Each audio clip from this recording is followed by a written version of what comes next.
March রোজ রবিবার নাসিক 23 নং ওয়ার্ডে সিএসডি গেট এলাকায় কমিউনিটি পুলিশিং ইউনিট মাদক সন্ত্রাস চাঁদাবাজ চুরি ডাকাতি ছিনতাই বাল্যবিবাহ ও অপসাংস্কৃতিক প্রতিরোধ কল্পে সচেতনতামূলক মতবিনিময় সভা অনুষ্ঠিত হয়েছে।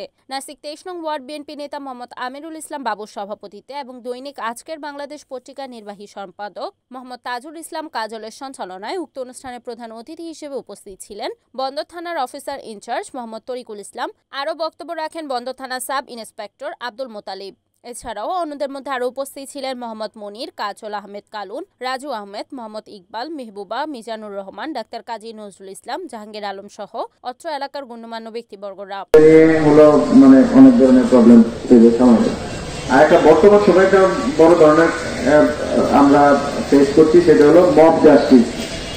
মানে কোনো কিছু হইলেই দেখবেন যে ডাকাত ডাকাত বলে চিৎকার করছে, কিছু লোক একসাথে জড়ো হয়ে যাচ্ছে, একটা কাজ করে ফেলছে, মানে কোনো একটা ঘটনা ঘটায় ফেলতেছে। এটা একটা বড় সমস্যা এখন, এই মব জাস্টিস।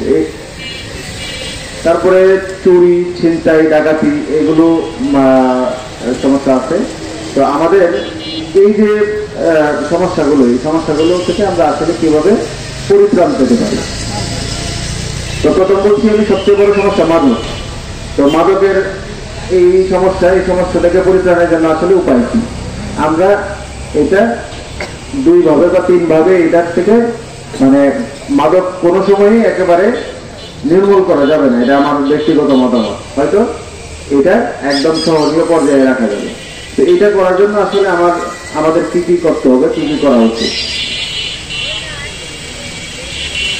প্রথমত যে মাদক যারা বিক্রি করে, যারা খায়, তারা তো কোনো না কোনো পরিবারের সদস্য, তাই না?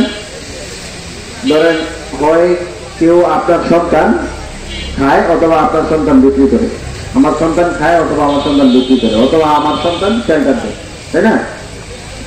আচ্ছা, আমরা কি এই দায়িত্বটা কি পালন করতে পারি যে আমাদের পরিবারের যে আমাদের সন্তান কখন বলবো? আপনার যে অভিযুক্ত আছে এটার যদি সুনির্দিষ্ট কোনো তথ্য থাকে আমাদেরকে গোপনে আমাদের নাম্বার দিবেন, আপনাদের নাম্বারটি আমরা গোপন রাখবো, আপনাকে গোপন রাখবো, আপনাদের কাজটা আমরা সফলভাবে করে দেবেন। রিপোর্ট মেহেদি হাসান প্রান্ত, NEN টিভি, নারায়ণগঞ্জ।